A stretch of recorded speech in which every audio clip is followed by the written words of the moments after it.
মায়াপুর পশ্চিমবঙ্গের নদিয়া জেলায় জলঙ্গি নদীর তীরে অবস্থিত ইস্কন দ্বারা নবসর্জিত এক নগরী মায়াপুর।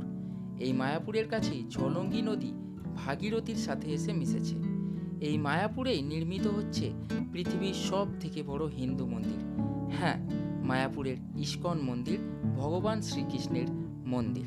মায়াপুর উইকেন্ড হোক বা 1-2 দিনের ছুটিতে বাজেটের মধ্যে ঘুরতে যাওয়ার একেবারে সঠিক ঠিকানা। শীত, গ্রীষ্ম, বর্ষা যে কোনো সময় আপনারা ঘুরে চলে আসতে পারেন খুব স্বল্প সময়ে মায়াপুর থেকে। গত 2রা জুন আমি, মৌমিতা, পুচকু এবং আমার কিছু বন্ধুবান্ধব মিলে ঘুরে এসেছিলাম মায়াপুর। আপনারা মায়াপুর ঘুরতে গেলে কিভাবে যাবেন, কোথায় থাকবেন, কি খাওয়া দাওয়া করবেন এবং কিভাবে ঘুরবেন, আজকের এই ভিডিওতে সেই সমস্ত তথ্যই থাকবে। তাহলে চলুন বন্ধুরা, শুরু করা যাক। সকাল 6টা নাগাদ বাড়ি থেকে বেরিয়ে একটা টোটো ধরে নিই হাওড়া ময়দান যাওয়ার জন্য। হাওড়া ময়দানে নেমে বাস ধরে নিই হাওড়া স্টেশনে যাওয়ার জন্য। হাওড়া বাস স্টপে বাসে করে নামলাম, আর এইখান দিয়েই রয়েছে দেখুন সাবওয়ে নাম্বার 2। আমরা প্রবেশ করব সাবওয়ে নাম্বার 2 থেকে হাওড়া স্টেশনে। সাবওয়ে নাম্বার 2 থেকে আন্ডারগ্রাউন্ড দিয়ে আমরা চলে যাই স্টেশনের কাছে এবং সেখানে এটিভিএম মেশিন থেকে টিকিট কেটে নিই, কারণ টিকিট কাউন্টারে খুবই ভিড় ছিল। চলে যাই আমরা 12 নম্বর প্ল্যাটফর্মে, কারণ সেখানেই দেওয়ার কথা হাওড়া বালুরঘাট এক্সপ্রেস, যাতে করে আমরা যাব। আমরা একজনের 50 টাকা দিয়ে এক্সপ্রেস ট্রেনের টিকিট কেটেছিলাম জেনারেলে যাব বলে, কিন্তু সেখানে গিয়ে দেখি জেনারেলে বিশাল ভিড়। ট্রেন এলো, একটুখানি অপেক্ষা করলাম যে দেখি কীরকম ভিড় হবে, তারপরে আমরা ট্রেনে উঠব। হাওড়া বালুরঘাট এক্সপ্রেসে জেনারেল কামরা ছিল সামনে 2টি এবং পিছনে 2টি।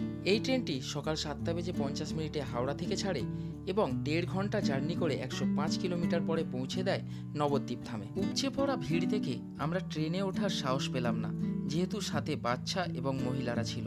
আমরা সিদ্ধান্ত নিলাম লোকালে যাব। ছোট বড় মিলে আমরা প্রায় 14-15 জন আজকে চলেছি মায়াপুরের উদ্দেশ্যে।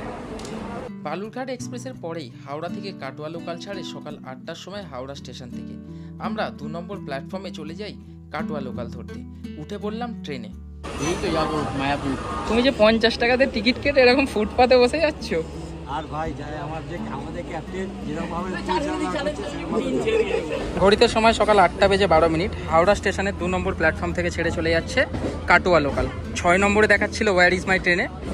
যাই হোক করে ছুটে ছাটে এসে 2 নম্বর প্ল্যাটফর্ম থেকে আমরা ধরলাম।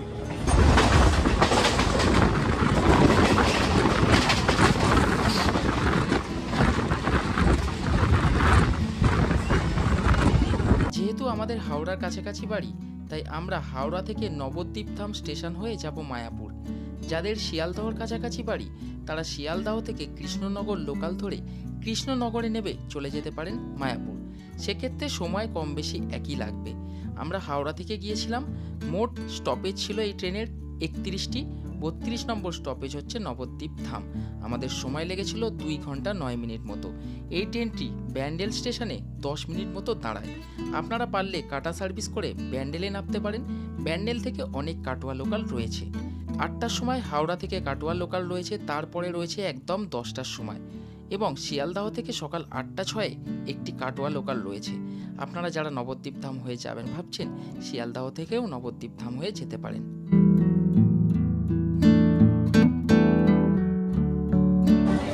আমরা বিষ্ণুপ্রিয়া হল্টে নামলাম, নবদ্বীপ ধাম তার পরের স্টেশনে। ট্রেন ছেড়ে চলে যাচ্ছে। এইবারে স্টেশন থেকে বাইরে বেরিয়ে আমরা একটা টোটো ধরে যাব ঘাটে। চলুন।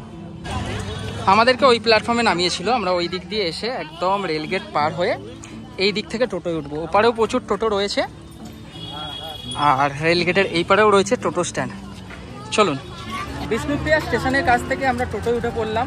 আমরা যেহেতু অনেকজন রয়েছি, 2টো টোটো লাগলো। মাথা পিছু 15 টাকা করে ভাড়া নিচ্ছে নবদ্বীপ ঘাটে যাওয়ার পর্যন্ত। ঘাটে গিয়ে টিকিট কেটে লঞ্চে করে ওই পারে হবো।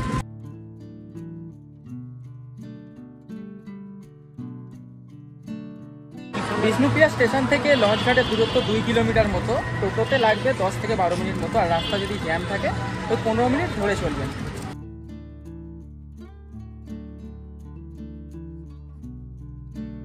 টোটো একদম নামিয়ে দিল আমাদেরকে লঞ্চ ঘাটের কাছে। এই হচ্ছে লঞ্চ ঘাট। চলুন ভিতরে প্রবেশ করি। টোটো করে লঞ্চ ঘাটে নেবে। এই হচ্ছে লঞ্চ ঘাটের টিকিট কাউন্টার, বেশ ভিড় রয়েছে। টিকিট কেটে আমরা ভিতরে প্রবেশ করব, চলুন। টিকিট কেটে নিলাম আমরা, মাথা পিছু 10 টাকা করে। আর দেখুন মায়াপুর যাইবার পথ। আর এখানে এরা রয়েছে খুব সাবধানে ফোন টোন জিনিসপত্র। এখন এলে কিন্তু বিশাল গরম, আর গরমে সত্যি কষ্টও বিশাল। সাথে বাচ্চা থাকলে তো অবশ্যই অনেক কষ্ট হবে। যারা আসবেন অবশ্যই সঙ্গে জল, ছাতা, এই সমস্ত জিনিস অবশ্যই ক্যারি করবেন। এই দেখুন এই ধরনের নৌকা আছে, 5 টাকা করে ভাড়া। আর আমরা যাব লঞ্চে, 10 টাকা করে টিকিট। 10 টাকা করে কেটেছি আমরা টিকিট। বেশ ভিড় কিন্তু লঞ্চে, বেশ সাবধানে দেখে আমাদের উঠতে হবে।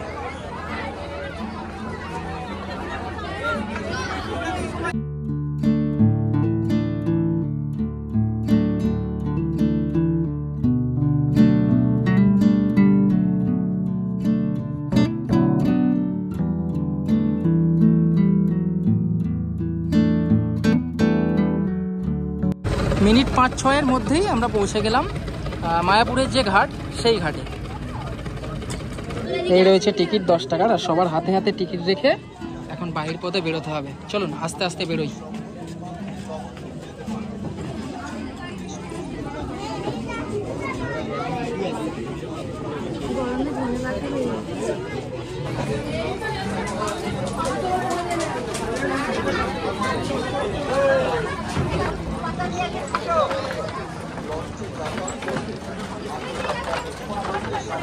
ঘাট থেকে বেরিয়ে আসার পর এই শ্রী চৈতন্য গেটের পরেই রয়েছে টোটো স্ট্যান্ড। চলুন একটা টোটো ধরি এবং মন্দিরের সামনে যাই।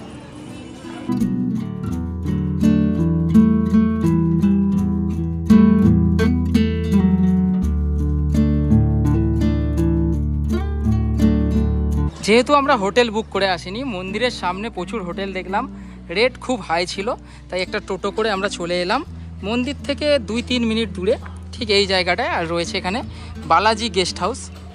এই রয়েছে গেস্ট হাউস, আর এখানেই আমরা রুম বুকিং করলাম। আমরা যে রুমটা নিয়েছি সেটা আপনাদেরকে দেখিয়ে দিই, চলুন। বেশ অনেকগুলি রুম রয়েছে কিন্তু এই গেস্ট হাউসে। এটা হচ্ছে ফার্স্ট ফ্লোর, রয়েছে দুদিকে বিভিন্ন ধরনের রুমগুলো। আমরা পেয়েছি 113 নম্বর রুমটা।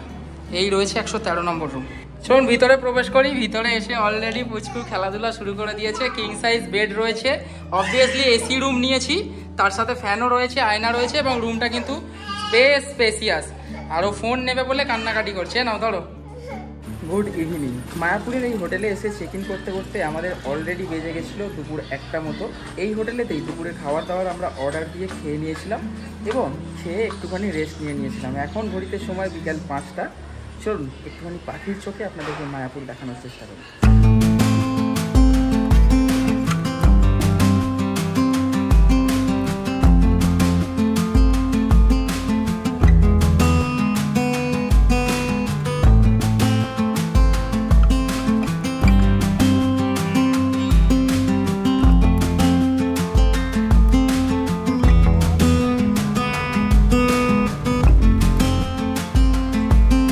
গেস্ট হাউস থেকে টোটো করে 10 টাকা ভাড়া দিয়ে চলে এলাম মন্দিরের একদম সামনে। চলুন ভিতরে প্রবেশ করি।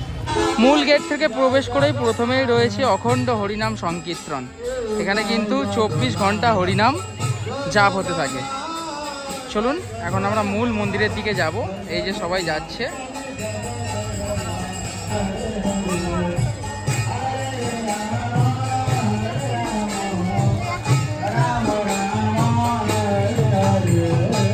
এই হচ্ছে মায়াপুরের নতুন চন্দ্রোদয় মন্দির, এবং পুরনো যে চন্দ্রোদয় মন্দির যেখানে ভগবান শ্রীকৃষ্ণ রয়েছেন সেটা হচ্ছে ঠিক এই বিল্ডিংয়ের পরেই। জুতো আপনাদেরকে জমা রাখতে হবে এবং মোবাইল ফোন জমা রাখতে হবে। তার কাউন্টার হচ্ছে ঠিক এগিয়ে এসে, এইখানে হচ্ছে জুতো রাখার কাউন্টার, এবং ঠিক আগে গিয়ে হচ্ছে মোবাইল রাখার কাউন্টার। যখন প্রচুর ভিড় হয় অনেকক্ষণ কিন্তু লাইন দিতে হয় মোবাইল রাখার জন্য।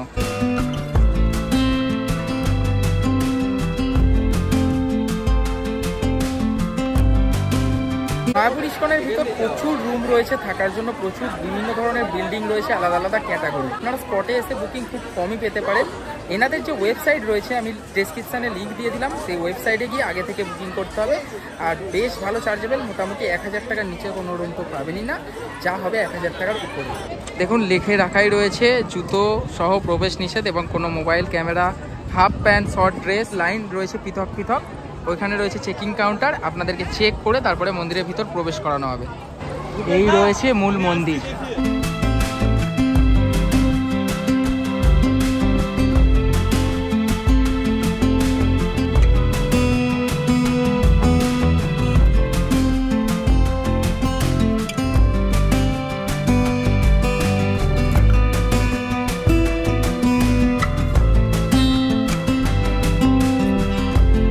মন্দিরে দর্শন সেরে আমরা চলে যাই মন্দিরের পাশেই অবস্থিত গোবিন্দাস রেস্টুরেন্টে।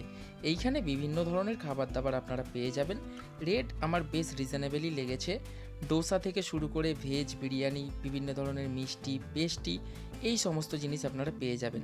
আমরা অর্ডার দিয়েছিলাম ভেজ বিরিয়ানি, যার মূল্য ছিল 120 টাকা, এবং পনির ডোসা অর্ডার দিয়েছিলাম, যেটার মূল্য ছিল 100 টাকা।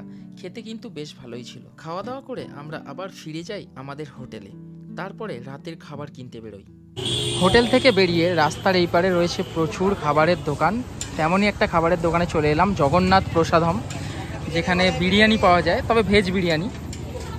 এই রয়েছে সোয়াবিনের চাপ, আর এই রয়েছে ভেজ বিরিয়ানি। তাছাড়াও রুটি, বিভিন্ন ধরনের তরকারি হয়ে যাবে, রুটিটাই নেব। এই রয়েছে বিরিয়ানি, তাতে রয়েছে আলু, সোয়াবিন, এঁচোড়, পনির। রাতে খাওয়ার জন্য রুটি, সয়া চাপ এবং ভেজ বিরিয়ানি পার্সেল নিয়ে নিলাম। ভোরের বেলায় মন্দিরে গিয়ে আরতি দেখার কথা ছিল, তবে কেউই ঘুম থেকে উঠতে পারেনি। সকাল 7টা নাগাদ আমরা ঘুম থেকে উঠে 8টার মধ্যে রেডি হয়ে ব্যাগপত্র নিয়ে হোটেল চেক আউট করে আমরা পৌঁছে যাই মন্দিরে। টোটোওয়ালা মায়াপুর যাবে? হ্যাঁ, মন্দিরের 1 নম্বর গেট থেকে প্রবেশ করার পরই আপনারা পেয়ে যাবেন বিভিন্ন ধরনের ভবনের খাওয়ার কুপনের কাউন্টার। এইগুলো হচ্ছে কাউন্টার যাদের মূল্য বিভিন্ন ধরনের এবং খাবার দাবারের কোয়ালিটিও বিভিন্ন ধরনের।